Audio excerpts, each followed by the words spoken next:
پھر اگر نبی حسین کو فرض کیجیے، صرف فرض کیجیے، حقیقت نہیں، فرض کیجیے حسین کو نبی نہ لے جاتے، کسی کو بھی نہ لے جاتے، اکیلے چلے جاتے، کیا وہ میدان مباہلہ فتح نہ ہوتا؟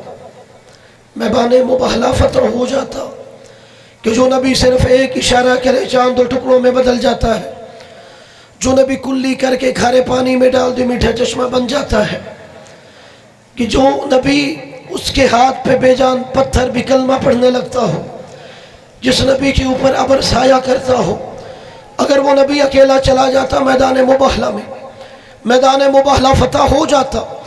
مگر قرآن میں آیت مباہلہ اتری ہے تو ہر نبی کا امتی آیت مباہلہ کی روشنی میں یہی امت کو بتا رہا ہوتا کہ صرف محمد کا دشمن جھوٹا اور لعنتی ہوتا ہو۔ جس کا ذہن بیدار ہے، جو اپنی پریشانیوں کا حل سوچ رہا ہے، اس کی خاموشی مجبوری ہے، جسے سمجھ آئے اس کے لیے جملہ ہدیہ کر رہا ہوں۔ اگر نبی اکیلے چلے جاتے تو آیت مباہلہ کی روشنی میں ہر مسلمان عقیدہ یہی بنا تھا، صرف محمد کے مقابلے پہ آنے والا جھوٹا اور لعنتی ہوتا ہے۔ اس لیے نبی نے کہا میں اکیلا نہیں جاؤں گا، علی ساتھ جائیں گے، فاطمہ ساتھ جائے گی، حسن ساتھ جائے گا، حسین ساتھ جائے گا، تاکہ لوگوں کو پتہ چل جائے صرف نبی کے مقابلے پہ آنے والا جھوٹا اور لعنتی نہیں ہوتا، جو بھی فاطمہ کا دشمن ہو وہ جھوٹا بھی ہوتا ہے، لعنتی بھی ہوتا ہے۔ مولا آپ کو سلامت رکھے۔ نبی نے فرمایا علی ساتھ جائیں گے تاکہ آیت مباہلہ کی روشنی میں ہر مسلمان عقیدہ یہی بنائے، جو بھی علی کے مقابلے پہ آئے وہ آیت مباہلہ کے مطابق جھوٹا بھی ہوتا ہے، لعنتی بھی ہوتا ہے۔ جو بھی حسن کے مقابلے پہ آئے وہ جھوٹا بھی ہے، لعنتی بھی ہے۔ جو حسین کے مقابلے پہ آئے وہ جھوٹا بھی ہے، لعنتی بھی ہے۔ تو پھر برادران اسلام، جاؤ اپنے محلے کے مفتی کے سر پہ قرآن رکھ کے پوچھو، جب آیت مباہلہ کے مطابق پنجتن کا دشمن جھوٹا بھی ہوتا ہے، لعنتی بھی ہوتا ہے، تو ان کے قاتل رضی اللہ کیسے ہو گئے؟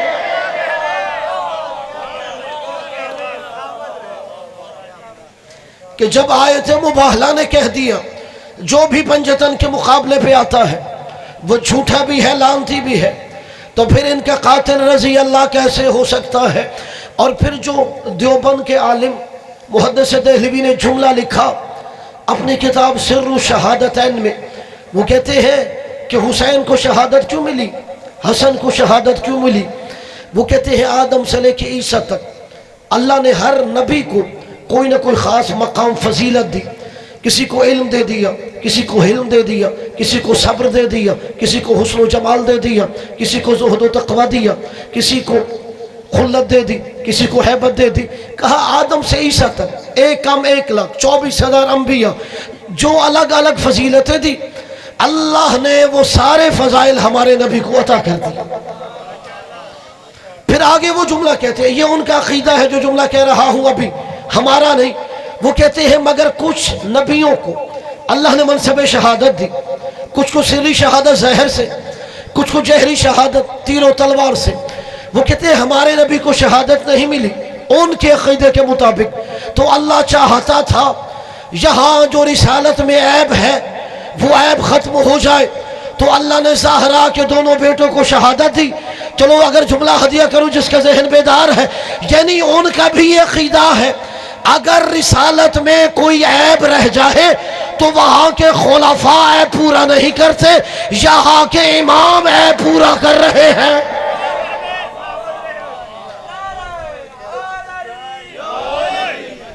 وہاں کے خلفاء عیب دور نہیں کریں گے، یہاں کے امام عیب دور کریں گے۔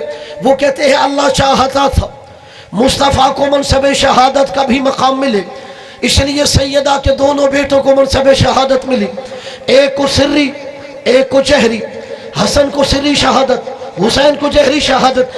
آگے جو دیوبند عالم نے جملہ لکھا کہتے ہیں قتل الحسن قتل الرسول قتل الحسین قتل الرسول، اصل میں حسن کا قتل حسن کا قتل نہیں، رسول کا قتل ہے۔ پیچھے والوں کی توجہ چاہوں گا، کہ حسن کا قتل رسول کا قتل نہیں، یہ صرف حسن کا قتل نہیں، رسول کا قتل ہے، اور حسین کا قتل صرف حسین کا قتل نہیں، یہ رسول کا قتل ہے کہ قتل الحسنی قتل الرسول، قتل الحسینی قتل الرسول، کہ قتل حسن قتل رسول ہے، قتل حسین قتل رسول ہے۔ اتنا جملہ لکھنے کے بعد محدث دہلوی کا قلم خاموش ہو گیا۔ اگر محدث دہلوی ہوتے میں انہیں کہتا جب یہاں تک مان لیا ہے کہ قتل حسن قتل رسول ہے، قتل حسین قتل رسول ہے، تو مسلمانوں کو یہ بھی بتانا تھا قاتل حسن قاتل رسول ہے، قاتل حسین قاتل رسول ہے۔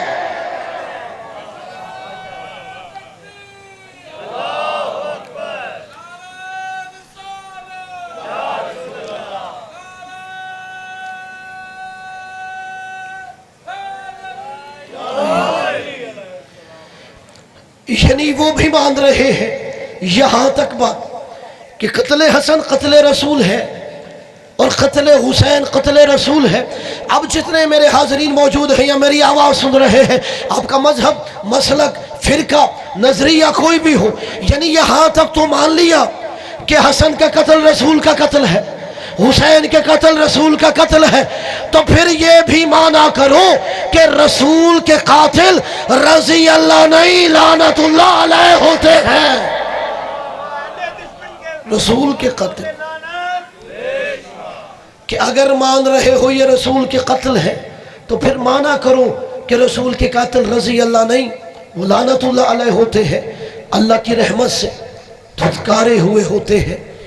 اور یہی وجہ ہے نبی ان ہستیوں کو اپنے سے نسبت اس لیے دے رہے تھے کہ اگر اسلام کو وجود محمد مصطفیٰ دے رہے ہیں تو اسلام کو بقا حسین ابن علی دے رہا ہوگا۔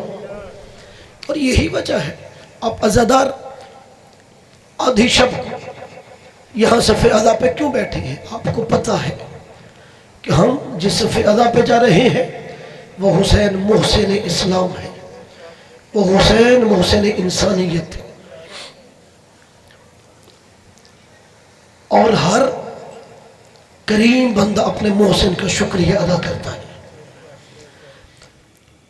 آیت اللہ سبزواری کے بارے میں یہ جملے ہیں، وہ تو جب بھی مصلی عبادت پہ بھی آتے نا سب سے پہلے اپنا رخ کربلا کی جانب کرتے ہیں، کہتے ہیں السلام علیکہ یا ابا عبداللہ الحسین، اے زہرا کے لال تجھ پہ میرا سلام۔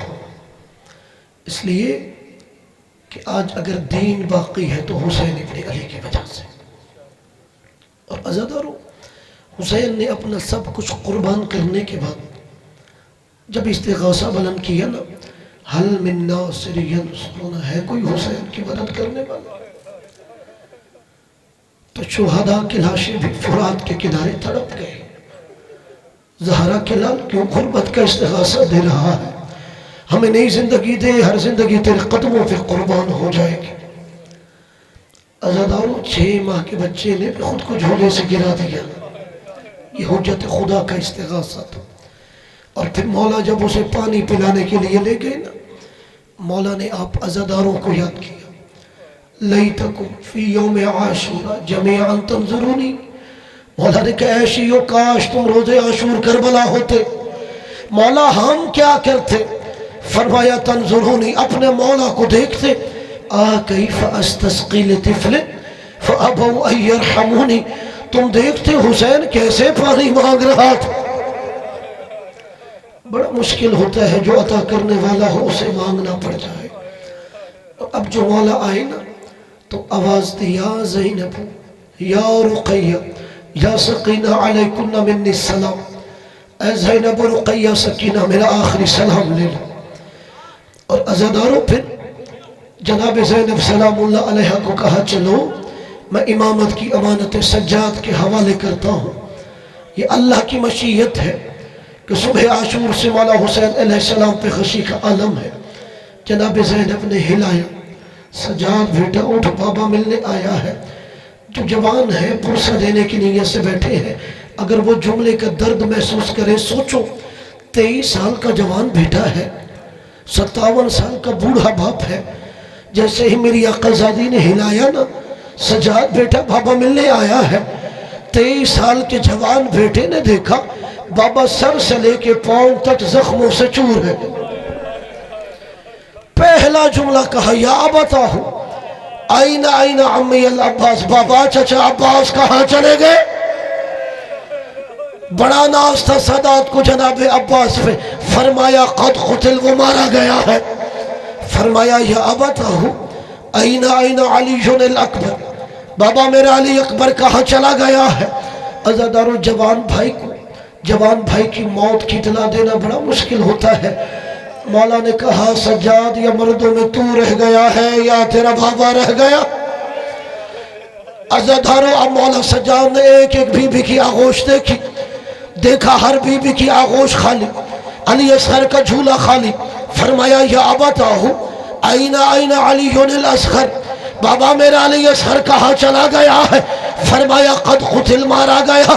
کہ بابا کیا لشکر یزید خیموں تک آ گیا؟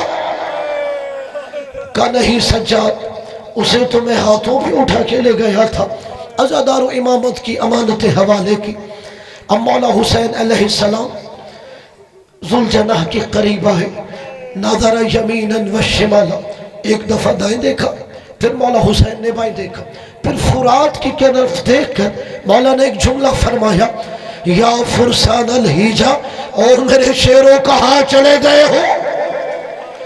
عزادارو بہنیں سمجھ گئی کہ اپنے عباس کو یاد کر رہا ہے۔ ادھر سے زینب سلام اللہ علیہ بڑھی، ادھر سے رقیہ ام کلثوم سلام اللہ علیہ بڑھی۔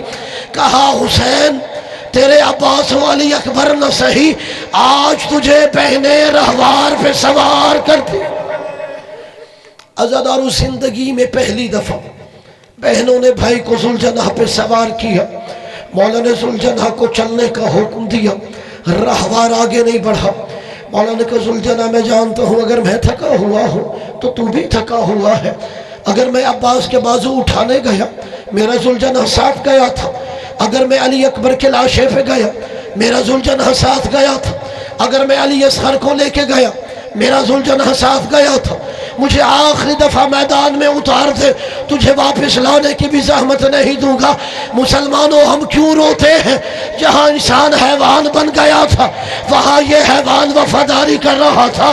ذوالجناح نے سر قدموں کی جانب جھکایا، 4 سال کی سیدہ تھی، اپنے ہاتھ قدموں پہ رکھ کے کہہ رہی تھی اے بابا کے ذوالجناح، بابا کو مقبل میں نہ لے جا، صبح سے جو بھی گیا ہے وہ واپس نہیں آ رہا۔ اجرکم اللہ، جس کی ہر نکلی ہے علی کی بیٹیوں شفاعت فرمائے، اور رونا ہے رونے کی شکل بنانا بھی عبادت ہے، رونے کی شکل نہ بنا سکو، علی کی بیٹیوں سے گناہوں کی معافی مانگا کرو، گناہوں سے دل سخت ہوتا ہے۔ عزادارو حسین ابن علی رحوار سے نیچے اترے، آغا تواز علی تہرانی مقتل میں جملے لکھتے ہیں کہ باپ نے بیٹی کو اٹھایا، سر پہ بوسہ دے کے سینے سے لگایا، کہا سکینہ میں تیرے لیے پانی لے کے آتا ہوں۔ عزادارو 3 دن کی پیاسی بیٹی نے کہا بابا پانی لینے نہ جاؤ، میرے پاس رہو، سکینہ پیاسی رہ لے گی۔ عزادارو پھر حسین نے بیٹی کو الوداع کیا، میدان کی جانب روانہ ہوئے، ایسا جہاد کیا الامان والحفیظ۔ ایک دفعہ لشکر یزید کربلا کا میدان چھوڑ کے بھاگنے لگا، مولا حسین شجاعت حیدر کرار کا باعث ہے، امامہ گلے میں آیا ہے اور سینے الٹی ہوئی تھی۔ عزادارو لشکر یزید یہ کہتے ہوئے فرار ہوا، حسین تجھے اکبر کی دعائی، تیرے عباس کی دعائی، تیرے اصغر کی دعائی، کہ پہلے میرے عباس کے بازو کاٹے اب اس کی دعائی دیتے ہو، پہلے میرے علی اکبر کے نیزہ مارا اب اس کی دعائی دیتے ہو، میرے علی اصغر کا گلا چھیدا اب دعائی دیتے ہو۔ اتنے میں حاطف غیبی کی آواز آئی یا ایتها النفس المطمئنہ ارجعی الی ربک راضیۃ مرضیہ، کہ تیروں پہ تیر کھا چکے، بس اے حسین بس، لاشوں پہ لاشیں لا چکے، بس اے حسین بس، زخموں پہ زخم کھا چکے، بس اے حسین بس، ہم تم کو آزما چکے، بس اے حسین بس، سر کو جھکا دے، خنجر بیداد کے لیے کچھ امتحان چھوڑ دو سجاد کے لیے۔ اجرکم علی اللہ، عزادار حسین نے تلوار نیام میں ڈالی، بہتے ہوئے دریا کے کنارے تیمم کیا، حسین نے ریت کو مسلح عبادت بچھایا۔ اب بھی کسی میں جرت نہیں ہے وہ حسین کے قریب جائے۔ یزیدی لشکر میں ایک عیسائی تھا جس کا نام قیس نصرانی تھا۔ عمر بن سعد کہتے ہیں قیس نصرانی بلا لگا، اس قیس نصرانی کو بلا لگا۔ عمر بن سعد نے سامنے کھڑے کر کے کہا قیس وہ جو ٹیلے پر سجدہ کر رہا ہے وہ عیسیٰ کا کچھ نہیں لگتا، وہ مسلمانوں کے نبی کا نواسا ہے، اگر قیس تو اس کا سر کاٹ لا تجھے منہ مانگا انعام دیا جائے گا۔ عزادارو جو پرسہ دینے آیا ہے اپنے خیال میں نہیں بیٹھا، وہ عیسائی کہتا ہے میں حسین کا سر نہیں کاٹوں گا۔ عمر بن سعد نے کہا تو جتنا انعام مانگے گا تجھے دربار سے لے کے دوں گا۔ عزادارو وہ عیسائی دنیا کے مال کے لالچ میں زہرا کے لال کی جانب خنجر اٹھا کے بڑھنے لگا۔ ابھی چند قدم چلا تھا کہ عیسائی روتا ہوا واپس آ گیا۔ تم تو کہہ رہے ہو کہ وہ جو ٹیلے پر سجدہ کر رہا ہے وہ محمد کا نواسا ہے، سامنے مریم بھیڑ کر رہی ہے، عیسیٰ بال کھونے رو رہا ہے۔ اگر تیرے دل میں میری محبت ہے یہاں سے واپس چلا جا، یہ مبالا والی فاطمہ کا بیٹا ہے۔ اجرکم علی الزہراء، عزادار کائنات کا بدبخت اب شمر حسین کی جانب بڑھا۔ ادھر بیٹی نے سر پہ ساجر کی اور باپ کی جانب بڑھنے لگی۔ عزادارو جیسے ہی حسین کے پاس پہنچی نا تو حسین ابن علی کے پاس قاتل بھی پہنچ چکا ہے۔ تو آپ مانگا کرو کوئی باپ بیٹی کے سامنے قتل نہ ہو۔ اللہ جانے کسے جملہ سمجھ آیا ہے، کوئی باپ بیٹی کے سامنے قتل نہ ہو، بیٹی امیر کی ہو یا غریب کی ہو، شہر میں ہو یا دیہات میں رہتی ہو، اگر اس کے سامنے باپ قتل ہو وہ خود چھڑائے گی، خود نہ چھڑا سکے لوگوں کے دروازے کھٹکھٹائے گی کہ لوگوں میرا بابا قتل ہو رہا ہے۔ عزادارو بیٹی نے دیکھا نا جب باپ قاتل کے سرحانے پہنچ گیا، 4 سال کی بیٹی بھی چادر کر کے جیسے ہی باپ کے پاس آئی، عزادارو ارباب منبر کہتے ہیں قاتل نے کہا حسین بیٹی کیوں بلائی ہے؟ میرا دل کہتا ہے حسین نے فرمایا ہوگا مشکل وقت میں بیٹیاں بلائی نہیں جاتی خود ہی آ جاتی ہے، تو حسین اسے تو بھیجے گا یا میں بھیجوں؟ عزادارو حسین نے آخری دفعہ بیٹی کو سینے سے لگایا، کہا سکینہ یہ بڑا ظالم ہے واپس چلا جا، جن کی چھوٹی بیٹیاں ہیں وہ جملہ محسوس کریں گے۔ عزادارو 4 سال کی بیٹی باپ کو الوداع کر کے خیمے میں جانے لگی، ابھی 7ویں قدم پہ پہنچی ہے کہ بیٹی رک گئی۔ اللہ جانے کیا سکینہ کو یاد آیا۔ عزادارو زیارت ناحیہ میں امام زمانہ کے جملے ہیں، جیسے ہی سکینہ نے مڑ کے دیکھا تو کیا منظر نظر آیا؟ وَالشِّمْرُ جَالِسٌ عَلَى صَدْرِ الْحُسَيْنِ، شمر حسین کے سینے پہ بیٹھا ہوا ہے، اپنا نجسات حسین کی زلفوں میں ڈالا ہے۔ 4 سال کی بیٹی آگے بڑھی، قاتل کے خنجر میں ہاتھ ڈالا۔ عزادارو جیسے ہی قاتل کے خنجر میں ہاتھ ڈالا، شمر والاؤں نے خنجر نیچے رکھا۔ 4 سال کی سیدزادی کے چہرے پہ ایسا ظلم کیا کہ سکینہ خاک میں گری۔ عزادارو آگے بڑھی، سلطنہ کی گردن میں ہاتھ ڈال کے سکینہ نے پہلا جملہ کہا سلطنہ بتا اسوقیا بھی اب خودلات شادن، میرے بابا کو ذبح کرنے سے پہلے پانی پلایا گیا یا پیاسا ذبح ہو گیا؟ ماتم امام